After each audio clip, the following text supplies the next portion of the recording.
উত্তর হাওড়া বিধানসভা কেন্দ্রের জন্য বিজেপির ইস্তেহার প্রকাশ করলেন প্রার্থী উমেশ রায়। এদিন সাংবাদিক সম্মেলন করে তিনি এলাকার উন্নয়ন নিয়ে একাধিক প্রতিশ্রুতি দেন। ইস্তেহার প্রকাশ করে তিনি শাসক দলের বিদায়ী বিধায়ক গৌতম চৌধুরীকে তীব্র আক্রমণ করেন। তার অভিযোগ, গত 5 বছরে উত্তর হাওড়ার মানুষের জন্য উল্লেখযোগ্য কোনো উন্নয়ন হয়নি।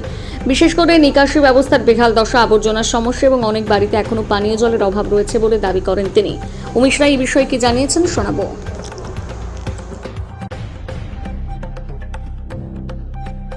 उमेश राय भारतीय जनता पार्टी 170 उत्तर हावड़ा विधानसभार प्रार्थी। আপনারা জানেন যে বিগত এক মাস ধরে আমার নাম ঘোষণা হওয়ার পর থেকে আমি উত্তর হাওড়া জনগণের কাছে জনসংযোগ করছি, বাড়ি বাড়ি যাচ্ছি, এলাকা এলাকায়, পাড়ার ভিতরে, গলির ভিতরে মানুষের সঙ্গে যখন আমি যোগাযোগ করতে গেছি তখন মানুষের অনেক এরম কথা যেটা আমি হাওড়া থেকেও জানতাম না, সেই সমস্ত কথা আমার চোখে পড়েছে, আমার কানে এসছে। যারা আমাকে সোশ্যাল মিডিয়ায় ফলো করে তারা জানে বা দেখেছে যে আমি এক মাসের মধ্যে কয়েকটি এরকম ইস্যু সোশ্যাল মিডিয়ার মাধ্যমে আপনাদের সামনে নিয়ে এসেছি, যেটা দেখার পর আর আপনি কিছু বলার মতন অবস্থায় থাকবেন না।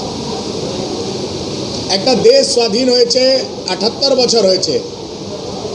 একটা স্বাধীন দেশের মধ্যে যে প্রদেশে 27 বছর কংগ্রেস, 34 বছর সিপিএম আর লাগাতার 15 বছর ধরে তৃণমূল কংগ্রেসের সরকার আছে, সেই একটি বিধানসভা উত্তর হাওড়া, সেখানকার মানুষ আজ পর্যন্ত শুদ্ধ পানীয় জল পাচ্ছে না।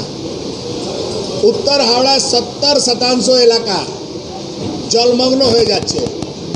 এখন তো বৃষ্টি হয়নি, একদিন কাল বৈশাখীর হালকা ঝড় এসেছিল।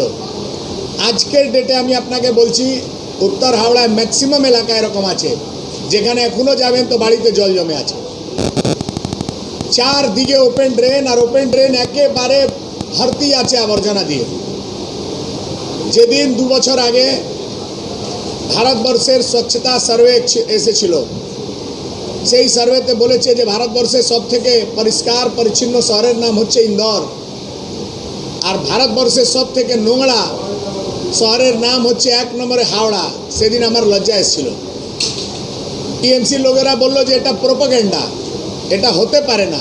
আমারও মনে হয়েছিল যে ভারতবর্ষে তো অনেক এরম শহর আছে, অনেক প্রদেশ আছে যেখানে নোংরা শহর হতে পারে, হাওড়াকে কি করে বলে দিল।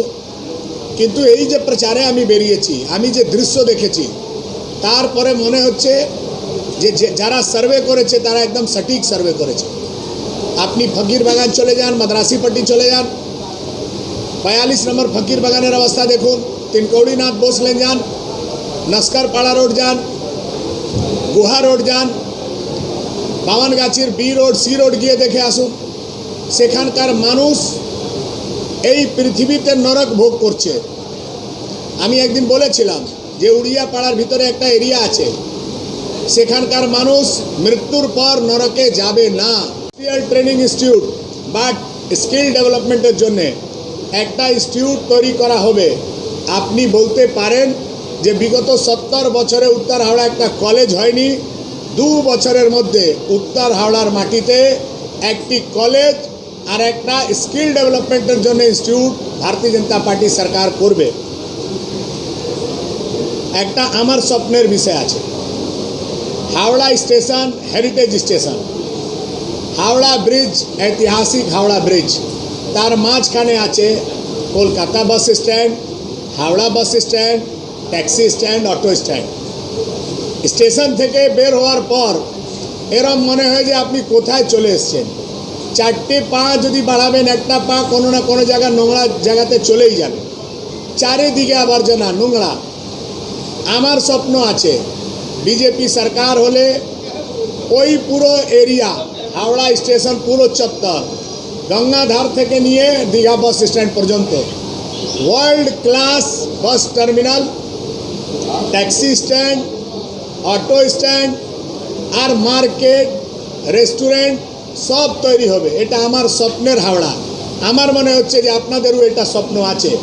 আপনার পরিবারের লোক, আপনার আত্মীয়রা যখন হাওড়ায় আসবে 3-4 বছর পর, এসেই ওরা বলবে যে এটা কি ওই হাওড়া যে হাওড়ায় আমি আগে আসতাম, ফিশ মার্কেট, সবজি বাজার, এরকম তো আপনি কোনো ছোট শহরে গিয়েও এত নোংরা পাবেন না। একদম আপডেট, ওয়ার্ল্ড ক্লাস, বারবার বলছি world class bus terminal, taxi stand, auto stand, fish market, vegetable market হবে। যত হাকার রাস্তায় বসে তারা রোজ কোনো না কোনো টিএমসি নেতাকে তোলা দিতে হয়, পুলিশকে তোলা দিতে হয়, সবাইকে ফিক্স দোকান করে দেওয়ার দায়িত্ব আমি আজ থেকে নিচ্ছি। বিজেপি সরকার হলে যত হকার ভাইরা রাস্তায় বসে দোকানদারি করে রোজ কোনো না কোনো মিছিলে হাঁটতে হয়, টিএমসি নেতাদের গালিগালাজ শুনতে হয়, টাকা দিতে হয়।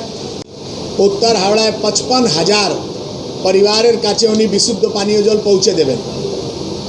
তার ডেডলাইন ছিল 31শে মার্চ, আজকে হয়ে গেছে অর্ধেক থেকে বেশি, মানে মোটামুটি এপ্রিল শেষের দিকে আছে, ভোট সামনে। গলি গলিতে রাস্তা ঢালাই হচ্ছে কিন্তু জলের কাজ হতে পারছে না। এরা শুধু মিথ্যা বলে। এই পুরো প্রজেক্টটা কেএমডি এর প্রজেক্ট। আপনি যদি গৌতম চৌধুরীর ওই ঘোষণাপত্র দেখবেন, তার উপরে দেখবেন একটা জলের ট্যাঙ্কির ছবি আছে, উনি নাকি করেছেন। সেটা অমৃত 2.0 প্রজেক্ট, কেন্দ্র সরকারের অটল বিহারী বাজপেয়ীর নামে আছে, সেটা কেন্দ্র সরকারের। একটা আরও ছবি দিয়েছেন, সেখানে একটা ভবন উনি নাকি করে দিয়েছেন গরিব মানুষের জন্য, সেটা এমপি ল্যান্ড থেকে প্রসূন ব্যানার্জি করেছে। উনি যা যা বলছেন, উনি একটা কথা বলেছেন, আমি উত্তর হাওড়ায় সমস্ত রাস্তা গলি নর্দমা পরিষ্কার পরিচ্ছন্ন করে দিয়েছি, সব ক্লিন হয়ে গেছে। তাহলে আমি যে এলাকায় যাচ্ছি, যেখানে লাইভ করছি, সেটা কি উত্তর হাওড়ার বাইরের বিষয়, নাকি আমরা নিজের থেকে আবর্জনা নিয়ে যাচ্ছি, নিয়ে গিয়ে নর্দমায় ফেলে ওই ভিডিওগুলো করছি? উত্তর হাওড়ার মানুষ ওই চিঠি পড়ার পর নিজে এলাকায় একবার দেখছে যে ভাই লিখেছে তো সব পরিষ্কার পরিচ্ছন্ন, তাহলে আমার নর্দমা এত জাম কেন? মানুষ সব জানে। মানুষ একটাই কথা বলছে, অনেক হয়ে গেছে, দেখে নিয়েছি, এবার চেঞ্জ করতে হবে।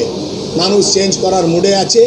উত্তর হাওড়া এরকম চেঞ্জ করবে যে যেরকম আমরা 2013 সালে কাউন্সিলর নির্বাচনে মমতা জয়সওয়ালকে হারিয়ে উনি হাওড়া ছেড়ে চলে গেলেন, এবার উত্তর হাওড়ায় টিএমসি হারলে টিএমসি খুঁজে পাওয়া যাবে না।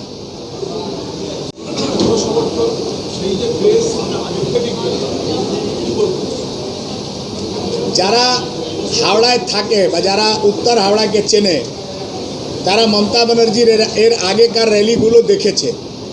2011 সালে আমি বিজেপি প্রার্থী ছিলাম, নতুন প্রথমবার প্রার্থী ছিলাম। মমতা ব্যানার্জির একটা র্যালি ছিল শিবপুর থেকে বালি। ওই র্যালিটা দেখার জন্য আমি আমার বাড়ির ছাদে উঠে গেছিলাম যে দেখি টিএমসি র্যালি। 3 ঘন্টা র্যালি চলছিল তো চলছিল, র্যালি শেষ হচ্ছিল না। হাজার হাজার মানুষ, লাখ লাখ মানুষ, শেষই হচ্ছে না। আপনি আপনার ক্যামেরা তুলে দেখান যে এবার মমতা ব্যানার্জি এসেছিলেন, কটা লোক ছিল ওনার সঙ্গে। আপনি নিজে দেখে নিন যে মানুষ টিএমসির সঙ্গে আছে না মানুষ টিএমসিকে প্রত্যাখ্যান করে দিয়েছে। যে মমতা ব্যানার্জি মিছিলটাই সব সময় পিলখানা টার্গেট থাকতো, সে মমতা ব্যানার্জির মিছিল এসি মার্কেট ঘুরে গেল।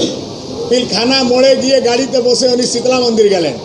আপনি বুঝতে পারছেন মমতা ব্যানার্জি বুঝে গেছেন যে উনি যে ভাষণ দিয়েছিলেন মঞ্চ থেকে যে আমি যতদিন আছি ততদিন আপনারা ভালো করে আছেন, আমি যেদিন থাকবো না সেদিন একটা কমিউনিটি 1 সেকেন্ডের মধ্যে আপনার 12 বাজিয়ে দেবে। উনি বুঝে গেছেন যে যারা 12 বাজাবার তাদের সংখ্যা 33, আর যাদের 12 বাজাবার কথা বলছেন তাদের সংখ্যা 67। এবার ভোট জিততে গেলে 33 লাগবে না 67 লাগবে। মমতা ব্যানার্জি এই বার্তাটা নিজের রোড শোতে দিয়ে দিয়েছে।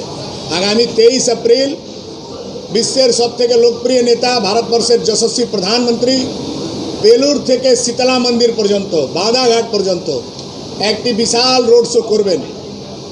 আপনার প্রশ্নের উত্তর 23 তারিখ আপনার ক্যামেরা আপনার চ্যানেল দিয়ে দেবে।